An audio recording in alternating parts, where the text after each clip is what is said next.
Frederick and Catchirine, there was once a man called Frederick. He had a wife whose name was Catherine, and they had not long been married. One day Frederick said, "Kate, I am going to work in the fields. When I come back, I shall be hungry, so let me have something nice cooked and a good draught of ale." "Very well," said she, "it shall all be ready." When dinner time drew nigh, Catherine took a nice steak, which was all the meat she had, and put it on the fire to fry. The steak soon began to look brown and to crackle in the pan, and Catherine stood by with a fork and turned it. Then she said to herself, "The steak is almost ready. I may as well go to the cellar for the ale." So she left the pan on the fire and took a large jug and went into the cellar and tapped the ale cask. The beer ran into the jug, and Catherine stood looking on. At last it popped into her head, "The dog is not shut up, he may be running away with the steak. That's well thought of." So up she ran from the cellar, and sure enough the rascally cur had got the steak in his mouth and was making off with it. Away ran Catherine, and away ran the dog across the field. But he ran faster than she and stuck close to the steak. "It's all gone, and what can't be cured must be endured," said Catherine. So she turned round, and as she had run a good way and was tired, she walked home leisurely to cool herself. Now all this time the ale was running too, for Catherine had not turned the cock, and when the jug was full, the liquor ran upon the floor till the cask was empty. When she got to the cellar stairs, she saw what had happened. "My stars," said she, "what shall I do to keep Frederick from seeing all this slopping about?" So she thought a while, and at last remembered that there was a sack of fine meal bought at the last fair, and that if she sprinkled this over the floor it would suck up the ale nicely. "What a lucky thing," said she, "that we kept that meal. We have now a good use for it." So away she went for it, but she managed to set it down just upon the great jug full of beer and upset it, and thus all the ale that had been saved was set swimming on the floor also. "Ah, well," said she, "when one goes another may as well follow." Then she strewed the meal all about the cellar and was quite pleased with her cleverness and said, "How very neat and clean it looks." At noon Frederick came home. "Me? Now, wife," cried he, "what have you for dinner?" "Oh, Frederick," answered she, "I was cooking you a steak, but while I went down to draw the ale, the dog ran away with it, and while I ran after him, the ale ran out, and when I went to dry up the ale with the sack of meal that we got at the fair, I upset the jug. But the cellar is now quite dry and looks so clean." "Kate, Kate," said he, "how could you do all this? Why did you leave the steak to fry, and the ale to run, and then spoil all the meal?" "Why, Frederick," said she, "I did not know I was doing wrong. You should have told me before." The husband thought to himself, "If my wife manages matters thus, I must look sharp myself." Now he had a good deal of gold in the house, so he said to Catherine, "What pretty yellow buttons these are. I shall put them into a box and bury them in the garden, but take care that you never go near or meddle with them." "No, Frederick," said she, "that I never will." As soon as he was gone, there came by some peddlers with earthenware plates and dishes, and they asked her whether she would buy. "Oh dear me, I should like to buy very much, but I have no money. If you had any use for yellow buttons, I might deal with you." "Yellow buttons," said they, "let us have a look at them. Go into the garden and dig where I tell you, and you will find the yellow buttons. I dare not go myself." So the rogues went, and when they found what these yellow buttons were, they took them all away and left her plenty of plates and dishes. Then she set them all about the house for a show, and when Frederick came back, he cried out, "Kate, what have you been doing?" "See," said she, "I have bought all these with your yellow buttons, but I did not touch them myself. The peddlers went themselves and dug them up." "Wife, wife," said Frederick, "what a pretty piece of work you have made.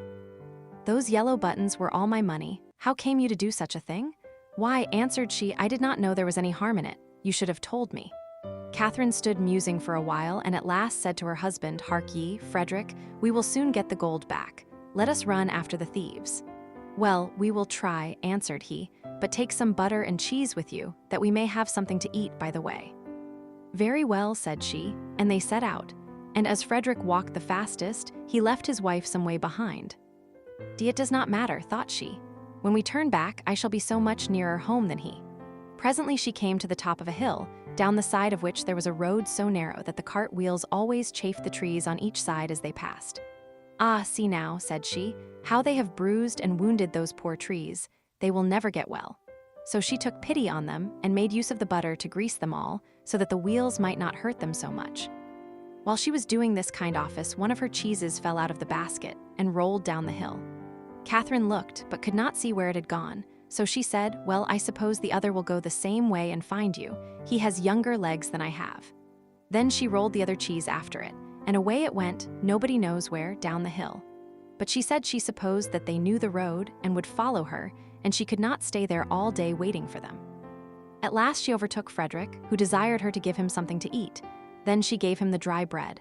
"Where are the butter and cheese?" said he. "Oh," answered she, "I used the butter to grease those poor trees that the wheels chafed so.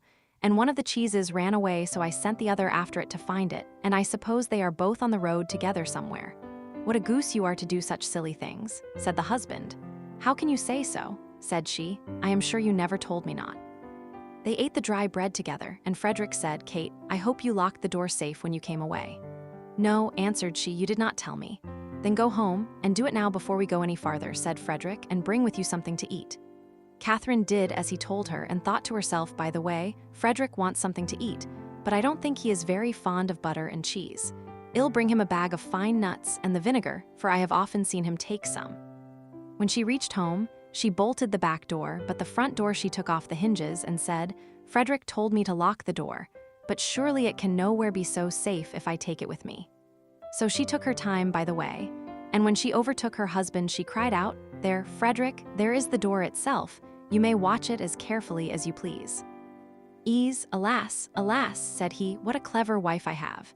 I sent you to make the house fast, and you take the door away, so that everybody may go in and out as they please. However, as you have brought the door, you shall carry it about with you for your pains." "Very well," answered she, "I'll carry the door. But I'll not carry the nuts and vinegar bottle also, that would be too much of a load. So if you please, I'll fasten them to the door." Frederick, of course, made no objection to that plan, and they set off into the wood to look for the thieves, but they could not find them. And when it grew dark, they climbed up into a tree to spend the night there. Scarcely were they up, then who should come by but the very rogues they were looking for. They were in truth great rascals, and belonged to that class of people who find things before they are lost. They were tired, so they sat down and made a fire under the very tree where Frederick and Catherine were. Frederick slipped down on the other side and picked up some stones. Then he climbed up again and tried to hit the thieves on the head with them. But they only said, "It must be near morning, for the wind shakes the fir apples down." Catherine, who had the door on her shoulder, began to be very tired, but she thought it was the nuts upon it that were so heavy. So she said softly, "Frederick, I must let the nuts go." "No," answered he, "not now, they will discover us. I can't help that, they must go." "Well then, make haste and throw them down, if you will." Then away rattled the nuts down among the boughs, and one of the thieves cried, "Bless me, it is hailing." A little while after, Catherine thought the door was still very heavy, so she whispered to Frederick, "I must throw the vinegar down." "Pray don't," answered he, "it will discover us." "I can't help that," said she, "go it must." So she poured all the vinegar down, and the thieves said, "What a heavy dew there is." At last it popped into Catherine's head that it was the door itself that was so heavy all the time. So she whispered, "Frederick, I must throw the door down soon."